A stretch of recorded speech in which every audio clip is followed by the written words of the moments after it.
Hi, I'm Jillian. Welcome to a brand new episode of the Blogger Genius podcast. But before I launch in, let me pose a question to you. Have you started selling your knowledge and expertise directly to your audience, or are you still relying on traditional methods like ads and affiliate links to monetize?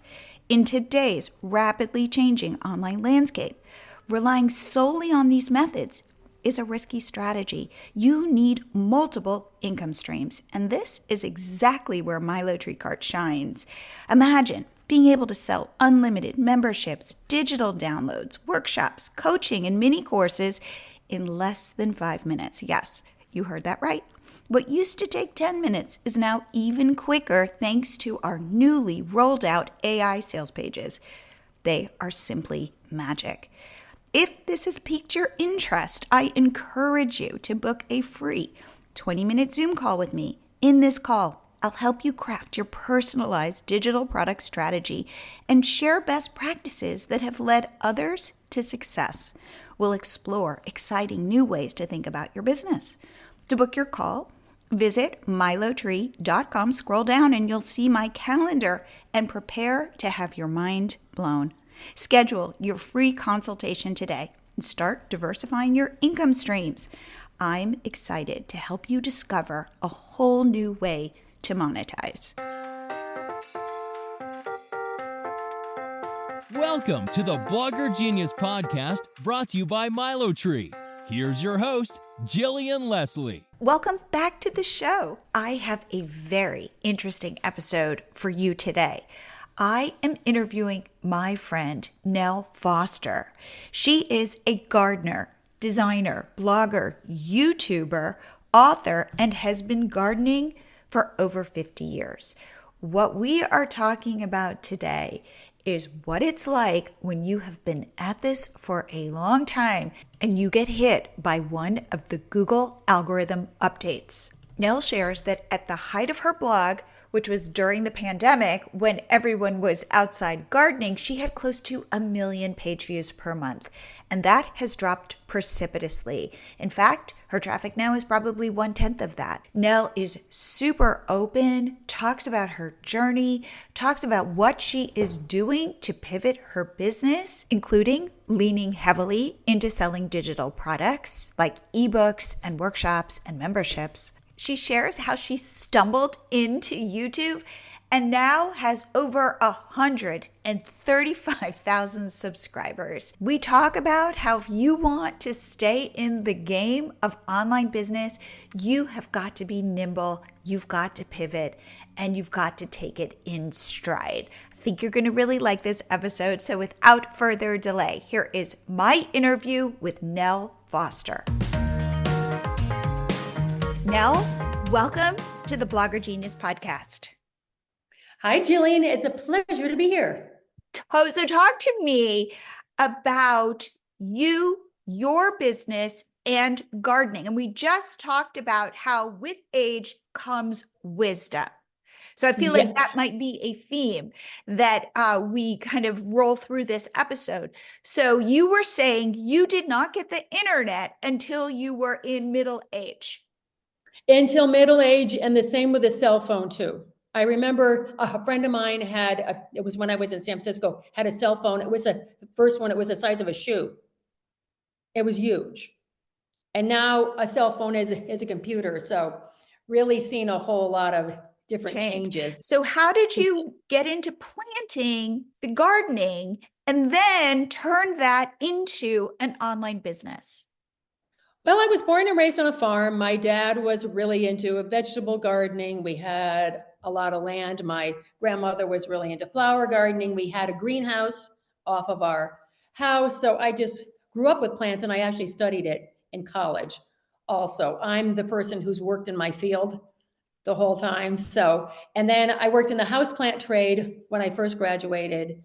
And then I started my own business when I was in San Francisco. I did garden design, and I also had a commercial Christmas decorating business. They went side by side. I've been in gardening, as I say. My dad would send me out to the garden to pull weeds with my teeth when I could crawl and I was in a diaper. Wow. So how did you start? Did you start a blog? Why did you start this? And how did you start growing it? Well, the business was originally called Joyous because I was going to sell fully decorated miniature Christmas trees. And I moved from San Francisco to Santa Barbara just because I wanted a little slower pace of life. I also wanted more sun. And I started doing small trees. And then I changed it to Joyous Garden because then I started to manufacture women's gardening accessories, garden bag, aprons, knee pads, and that was good. But I decided I didn't want to go the sales rep route. I was going to do online only, even though I didn't know anything about online. So you were going to sell I, these products online. yes, Okay. online. And what year is this? And What year? I'm trying to think. I moved to Santa Barbara in 2006. So it might have been 2008, Okay. 2009 So is when early. yes, early on. I was early on. I had no idea what I was actually doing. And I would blog. I started to blog, as somebody suggested that blog to bring some recognition to the website. So I would just blog about something in my garden and then I'd blog again in 3 months. So it wasn't like it was fully thought out. And then I started to do YouTube pretty early on. And Wow. then and then I started to work with eHow. I I don't know if remember eHow. Okay. I don't know if they're around anymore or not, but I did videos for them to try to bring some recognition to Joyous Garden also. So wait, I want to stop you there. Currently, how many YouTube subscribers do you have? I have 134,000. Okay, so you saw something in YouTube, getting onto YouTube because you like were way ahead of everybody else growing your YouTube channel. I think so. And I don't even, I can't even tell you, I'm sure you've spoken to people who have no, I know how I got started blogging, but I don't know what made me do YouTube. Wow. Because I wasn't watching a lot of YouTube, so I don't know, somebody must have said you should do YouTube. Okay. Because EHOW found me on YouTube, so I was already on YouTube then, but it wasn't like YouTube was a great plan. I was just like, oh, I'll do some videos. Okay. And by the way, what gave you back in the day the bravery to do YouTube? Because I still talk on this podcast, talk about, hey, put your face on video, get out in front of people, let people get to know your vibe and what you talk about, what you stand for. How was that for you? Well, it's interesting because I think of myself as a friendly person, fairly outgoing, but I'm very private too. So actually, when I started my business, I didn't even want to have an about page. I wanted to be one of those mysterious, but that didn't work all that well because, people want to know about you and all that. So it wasn't that bad because I was having somebody was filming me who I knew really well. She worked with me. So it wasn't as though I had a whole big film crew or anything. And I was just talking about things. And I look back on, some of those older videos and I'm like, oh my goodness. I Well, know. it's like how you look back on your first blog post. It's like, oh my God, what was I thinking? Yeah, your photos. Oh God, I cringe. I I know, cringe. I I cringe. know, Okay. and had no idea what SEO was or Yeah. any of that. But I've gone through phases with YouTube where I was really doing it every week on a regular basis. I probably do it every other week now. Okay. And so let's now talk about your blog. So you've got this business where you're selling Mhm. gardening paraphernalia to women. Yes, And yes. then you're starting your YouTube channel and you then pivot to no longer selling products, but to blogging. Exactly. I think as I went on in the gardening accessories business, I discovered that you can't really just keep it going with just a few products. You have to expand with different materials or different things, and I just wasn't that into it to do it. I think you really have to be into manufacturing. You have to be into whatever you're doing to really be into it and I didn't find it creative enough. I still wasn't making a lot. I was making it mainly off of ads and off of the YouTube income. Okay. And now since then, we've diversified to a whole bunch of different sources of income, although none of them is nearly as substantial as the ad income was. Right. So that's what I want to talk about. Okay. So you then sign up with you're with Raptive, right? Well, I didn't sign up with them at first because you have to have 100,000 too. I think I was with Google AdSense. Then I was with Monumetric. Okay. I forget what they were called before that. And then I went to Raptive, which was AdThrive. Okay. So this is the third one. And when did you join with Raptive? Raptive, I joined probably 2019. Okay. And your traffic, I take it, continued to grow. It was doing very well, yes.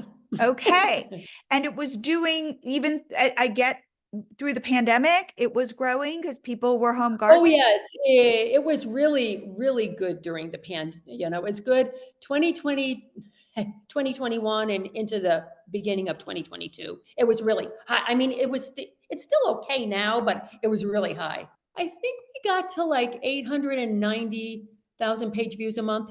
And now our page views are nothing compared to that. Okay. So now tell me the story of what happened. It was the updates. As I said, last year was really interesting because we had GA4 go in. So that's all when we had to upgrade to Google Analytics 4. And then AI came in after that, and everyone was like, oh, it's going to take our job. And then after 2 weeks, we're like, AI is here to stay. So that was fine. But it was the updates, the Google updates in the fall that really hit us anyway. Okay, so one day you're looking at your Google Analytics and you see a significant drop. Did it drop over a month? What It did it look dropped like? over like more like a month. And for us, I wasn't thinking too much about it because our income goes up February through like August, being like a garden blog. So it normally goes down in November, December, January, because that's when food bloggers get to shine at that time. And if you're a DIY blog doing holiday stuff, but for us, we went down, and I think we just went down, down, down, and it got to be the 1st of December. I was like, wow, we are really down. And January, February were really low, but now we're starting to come back up a bit. Okay. A bit. Okay, well now will you share what's your traffic? How much did your traffic drop? We're now at like 94,000 page views a month. Wow. Okay. So from your high to now you've like Right. I mean, that was the high. We're usually the average might have been 380 to 420, page views a month. Mhm. 420.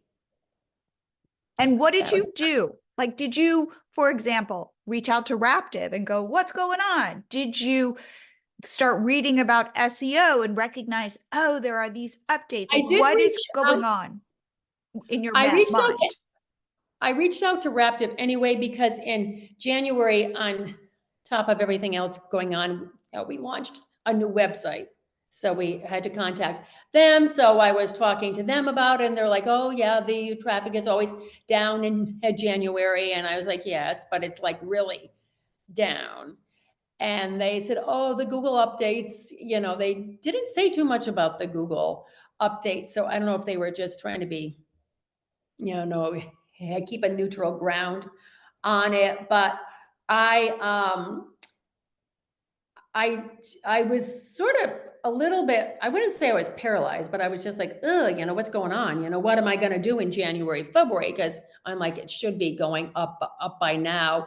And I think after I got over the shock of it, then I contacted you in March because I wanted to redo our ebook, and I also want to do workshops now. So it's just I've just had to pivot about thinking what to do, and the traffic could come back up at some point, but I mean that might be a year. Now tell me about this. When you switched websites, or like you did a whole redesign, because Yes, a whole redesign. we at Catch My Party did a redesign and it tanked our traffic. It did. It did. Ah, So oh, I don't know, ultimately we built it back, but that was so shocking.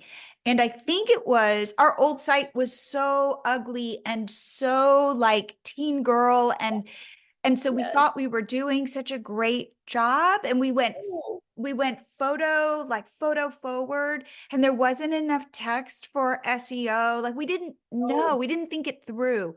And ultimately, while it looked better from an SEO perspective, it really yes. hurt us. I don't think that hurt us, because we were already going down in December, and January is always slow, for us anyway. I don't even pay attention to January that much because it's not our month to shine. Got it. So I wasn't too concerned about that. The traffic didn't seem to go down too much after the website, launched. Good. Okay.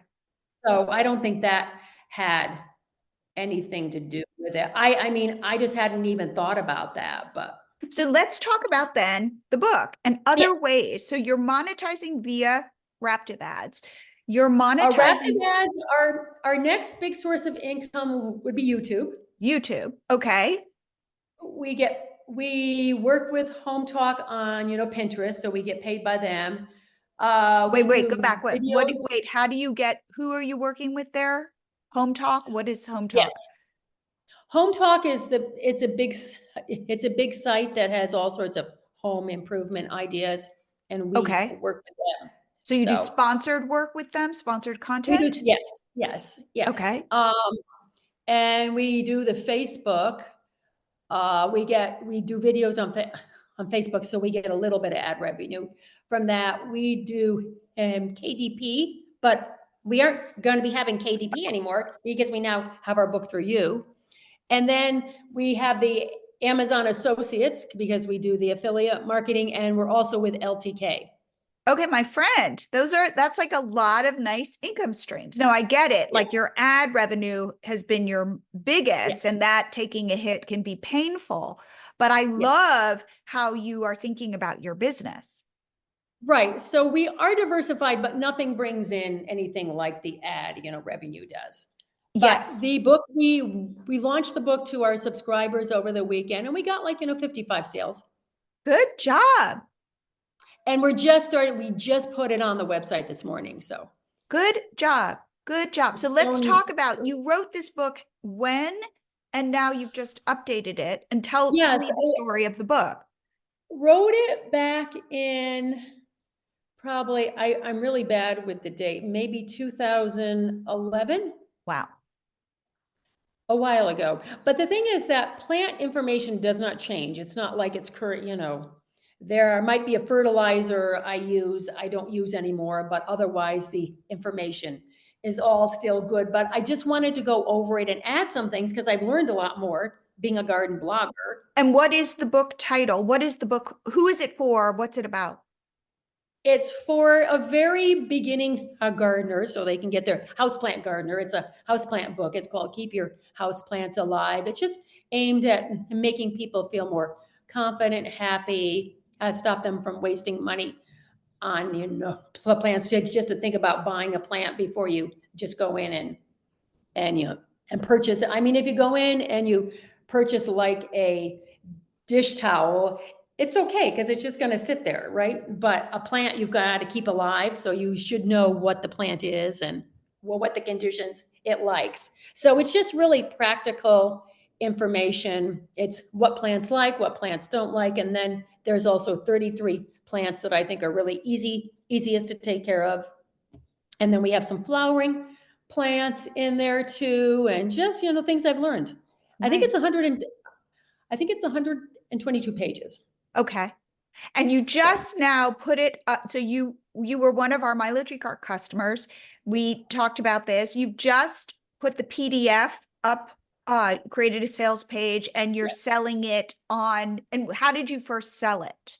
Through email? We sold it in preview to our website, our website customers, our email subscribers. We offered it to them at a discount first because I thought that would be the nice thing to do. And then we just got it up on the website, this morning. Nice, nice, nice, nice. I'm interrupting for just a second to say it is time to not only diversify your traffic sources, but diversify your income sources. Go write that ebook. Start selling your knowledge to your audience. And I'm here to help you. Go get my freebie where I will give you the 13 AI prompts you need to write your entire ebook in under 3 hours. I have been getting great feedback on this freebie because people say it just walks me through the whole process. To grab it, go to milotree.com/ebook prompts, EBOOK, prompts, PROMPTS. Get it now. And now back to the show. The one thing that we talked about before I pressed record was when you've been at this as long as we have, you see so many changes. You get good at kind of rolling with the punches. Not that they don't hurt, they hurt. But it's not your first rodeo. It's not my first rodeo, and I think it helps to be a bit stubborn too. Explain. Well, when getting the business going, you think, oh, you're going to put this stuff out on the website, on the internet, and everybody's going to come read it because it's so fabulous and all this. And then it's like, okay, there's nobody there. So you just have to persevere. I don't think anybody's an overnight success. There probably are some people on, TikTok or whatever. But I think in the blogging world, it's, we all know it's not like, it's like the turtle pace. But it does pay off in the end, and it is a really rewarding and very interesting, career. I do enjoy it, even though it drives me crazy sometimes. But it is. I think it's good if you can roll with the punches. Absolutely. I think it teaches you to roll with the punches. To roll with the punches and also be, resilient too, and to not take things personally, because when our traffic started to go down, I was like, oh my God, there's something wrong with us, la, la, la. And then I started to hear and not that misery loves, company. Yes, we do. But I just heard other people and I was like, okay, I wasn't the only one. No. And the most recent updates I've heard from people have really kind of knocked them down.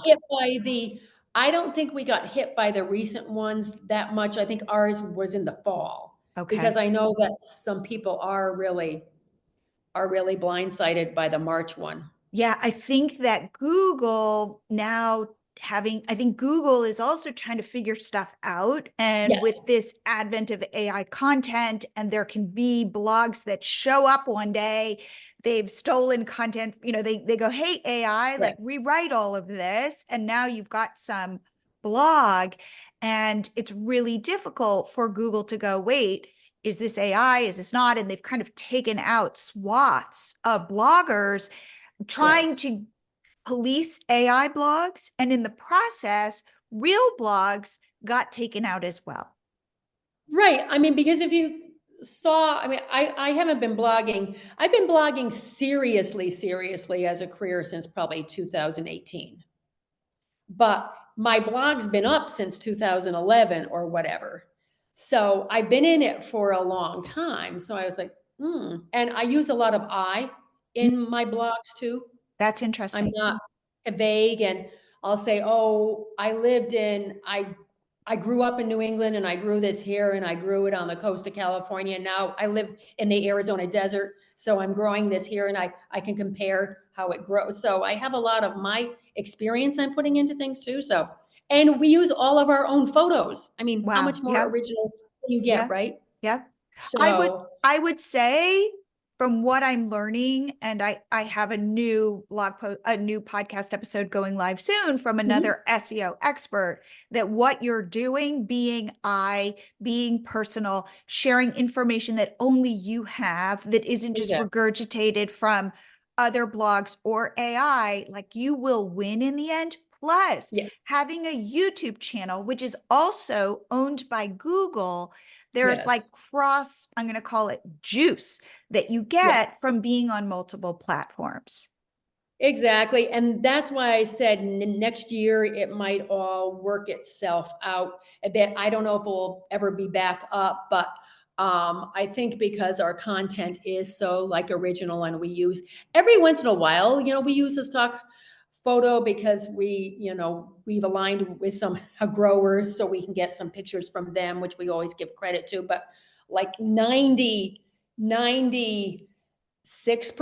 or 98% of the photos on our website are ours. Mm. Yeah, I do So, think based on what I'm learning, I feel like you're in the right direction. Like I yes, feel like Google is also what they do is they roll out these updates and then they have to course correct.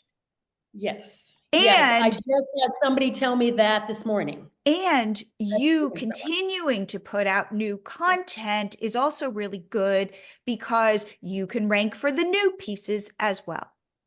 Exactly, exactly. So I'm not, but on the other hand, it'll be nice to have some other aspects to my business, like, the digital, and I am excited about doing, the workshops. I So think that'll let's be talk good. about that. So, okay, you come to me. So you think, I don't know if you were, how did you find me? Were you listening to the podcast? Well, I listen to podcasts in the morning, work podcasts when I'm getting ready and I'm putzing around because I like to do things in the morning, I'm not the kind of person who jumps out of bed and I go to the desk. No, no, no. I have to, go out and putz in the garden, scoop out the pool, go out, see what's in the front yard. Yeah. And, take care of the cats and do all this. So I was like, I want a new podcast because I was listening to Simple Pin Media, Eat Blog Talk, and Food Blogger Pro because food blogs and garden blogs are similar in a way. And I Googled best blogging podcasts, and yours was one that came up, and I knew a couple of the other ones. I was like, oh, I don't want, so I started listening to you. Oh, wow. So Okay. that's how I found you, through Google. Oh, wow. See, it worked. So then I'm Yeah. talking about, hey, like tap into new income streams. And you think to yourself, hey, I could do that. Yes. Well, I knew that we wanted to republish the book, and I wasn't sure. Amazon takes such a big cut of a book. And I had heard about Lulu because you could do, no physical books too, but you've got to format them in different ways. And I knew that you had been talking about, digital publishing, but I wasn't sure if you published through you and you still did Lulu too, or you still did Amazon. So I wasn't sure how it worked until I had the consultation with you. And then I thought, well, that sounds fine because Amazon doesn't promote our book. We aren't like Stephen King or J.K. Rowling or somebody who comes out as an instant bestseller. They will promote them then. So I thought, well, we're going to do all the promoting anyway, so we might as well get the money. Right. And I say, And it was so easy to use, that oh, Milo Tree dashboard. And you answered. I will tell people that I had like 3 or 4 questions the day that we were uploading, and Jillian got right back, and she said, "If you have any more questions." So oh, it was very easy, even for an older dog to do. well, by the way, you are more tech savvy than most. I'm just going to say. Oh, well, I've got a couple of younger people who work with me too, so they can help me out a bit, but I figure a lot out because you can, find some things on the internet too. But no, the dashboard is very user friendly, hooking up Stripe, all that. It was easy. Great. Now, we were talking about the possibility of you starting a membership Right. for plant lovers. And we just talked about, because I have a lot of material on my Tree card on how easy that is. And the truth is, the people making the most money selling digital products typically have memberships. And then you've just come back to me and said, look, starting a membership, I kind of want to try this out. I want to start doing workshops. And I think that is Well, an awesome idea. Well, I think because it's my skitsy personality, and I don't mean skitsy, I just like I have a lot of different interests, and like for instance, I've got a lot of experience with Bougainvillea, which has like 500,000 searches a month. It's a gold mine. And so I thought if I did this, I could do like a bougainvillea workshop every other month. And I could do bougainvillea pots. I could do growing succulents indoors. I could do basics of house plant care. I could do, uh, different topics, which I think would be more my personality. I could probably do like a bougainvillea one every other month and just get new people on it. But I have some questions about it, which I'll ask you Yeah, at a later totally. time. Email me. But Um, but here's what I would say. The thing about a membership is you just sell it to one person once, and then you get to continually charge their credit card every month. So that's where the Mhm. money is. Like that's why Yeah, it's easier. With workshops, there are certain advantages. One, you get to kind of test it out and see who yeah, shows up for you, build those relationships. You have to make those sales every time. That's the yes, downside, but you'll also have the Zoom recordings and you'll have them in a membership as well. But you can then resell those Zoom recordings as exactly. mini courses. Exactly. So I figure that would work out well for me in the beginning, actually, to get my feet wet that way. And that might be something I might, because there's a lot of, topics. I'm thinking more like not like a hands-on workshop, but more like an intensive kind of a thing to do for like an hour, hour and a half. So And by the that is way, my and then you have that thought. content. And now, especially with AI and transcribing, you can turn that into an ebook. Yes, exactly. So you've So got this, and the fact that you are so comfortable with YouTube, that people get to see you and know you. You have so much going for you right now, Nell. I just have to tell you that because I talk to so many thank you. bloggers and online entrepreneurs. And so, for example, you know how to put your face in front of people and you know how to connect on video because you have so many subscribers and your YouTube channel is so active. So you not then selling that expertise is like you're missing something because Right, it's like connecting all the right. dots.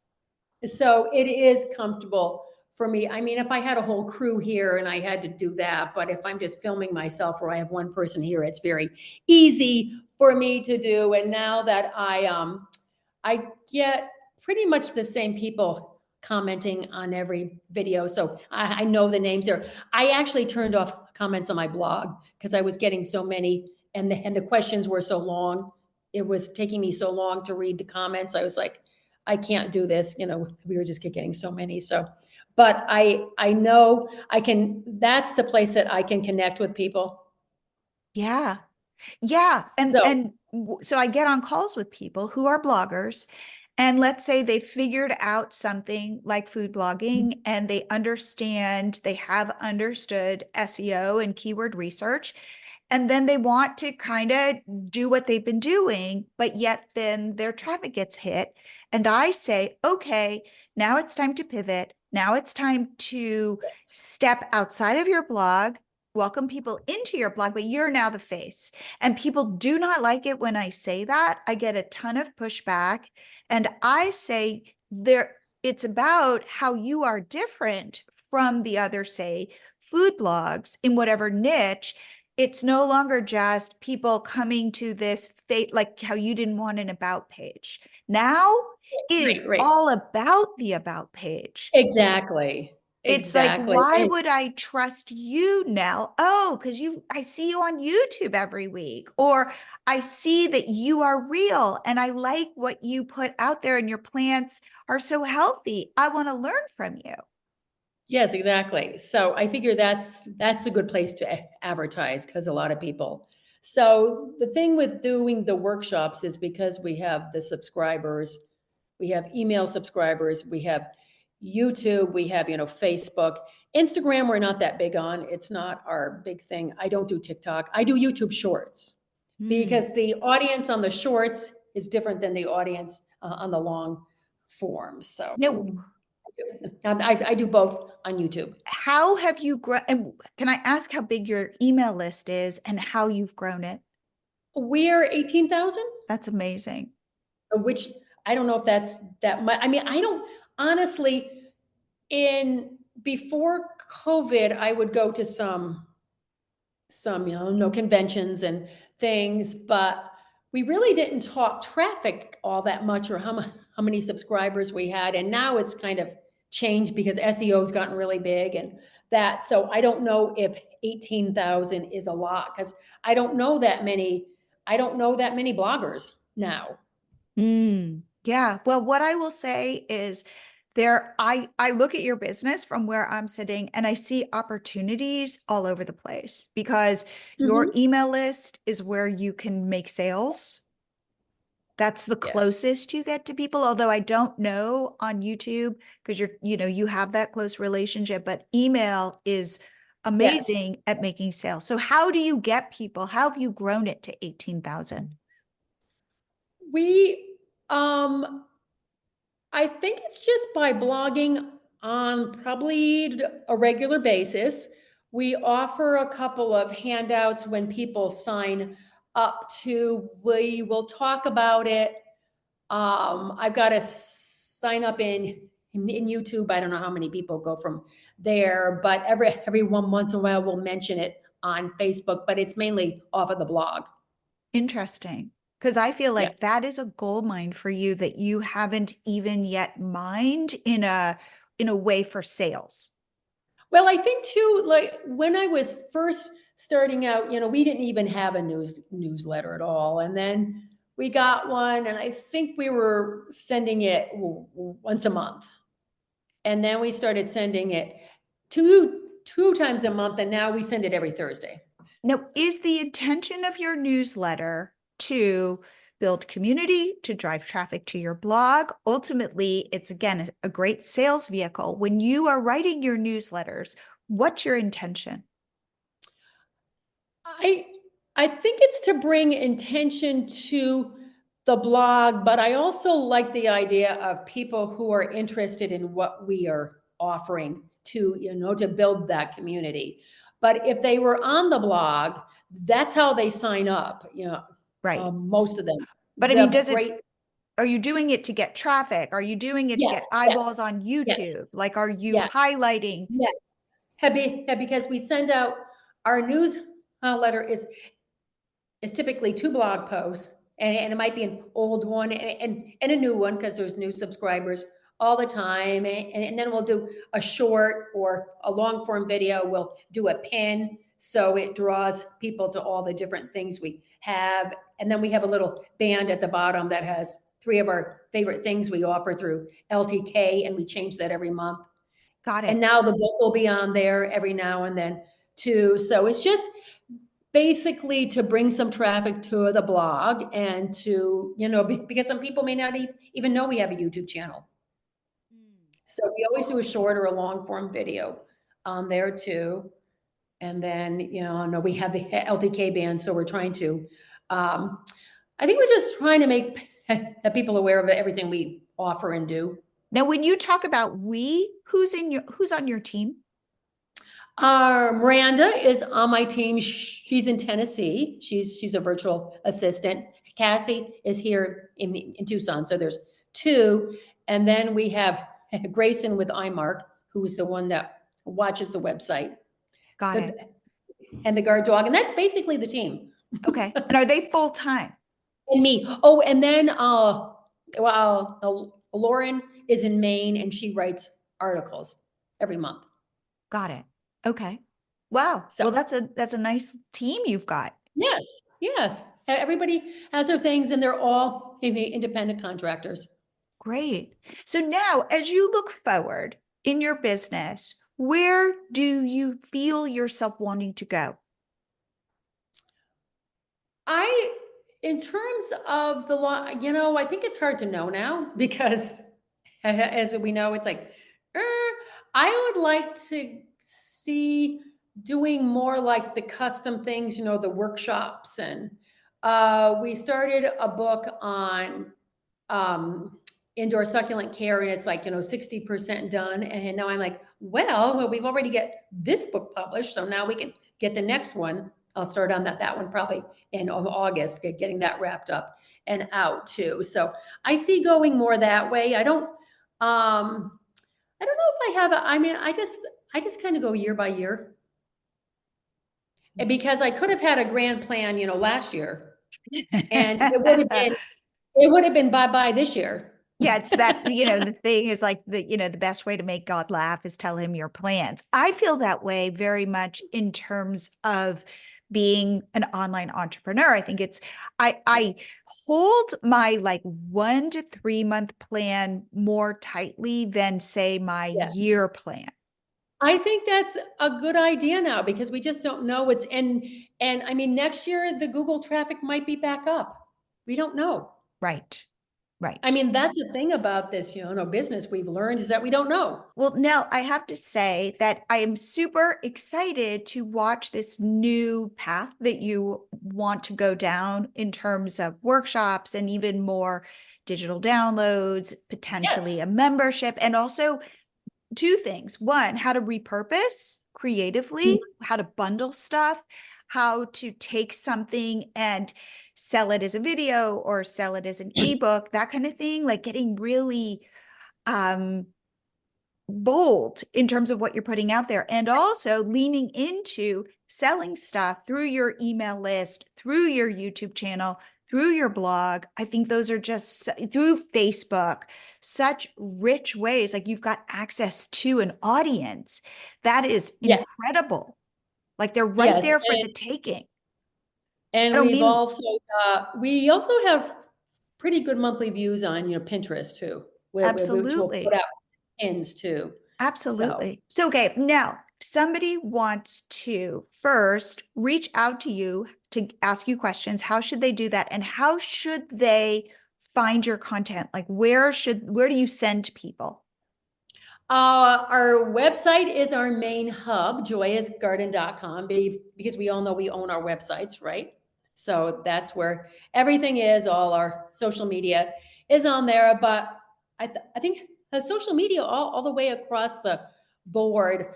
Facebook and Instagram is joyousgarden.com. It's Joyous Garden, and it's 3 words: JOYUS Garden.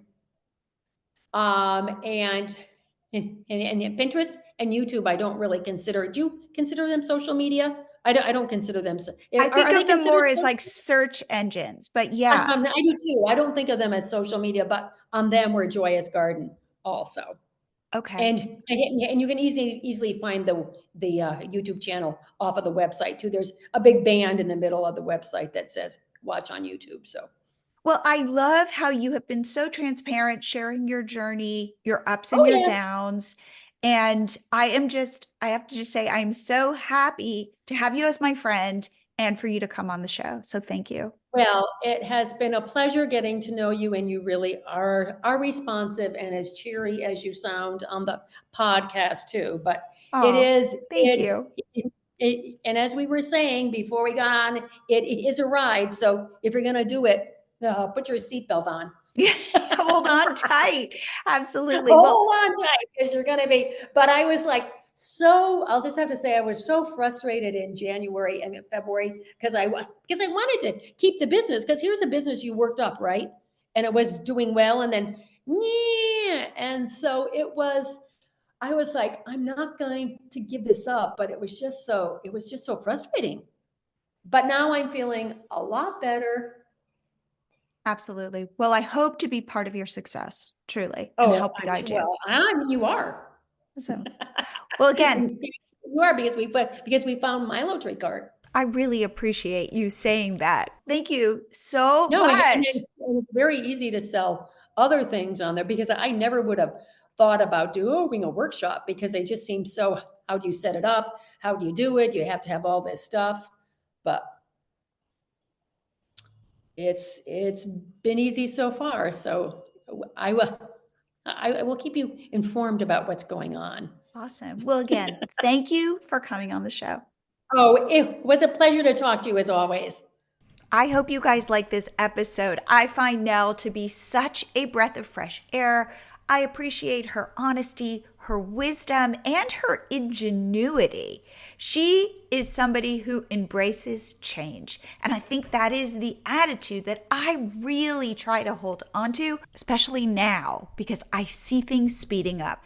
So if you want to do what Nell is doing and find a new way to monetize, go check out my Lottery Cart and start selling easy digital product. If you want to get on a free 20-minute call with me, just go to mylotree.com. You'll see my calendar. Sign up for a time. I'd love to meet you. I'd love to give you feedback and help you get started. Again, mylotree.com. If you think this episode has been helpful, please share it with a friend. Also, I would be so appreciative if you right now went to iTunes, gave the Blogger Genius 5 stars, because this way other people can find it and I can continue to bring you fantastic guests. So thank you in advance for that, and I will see you here again next week.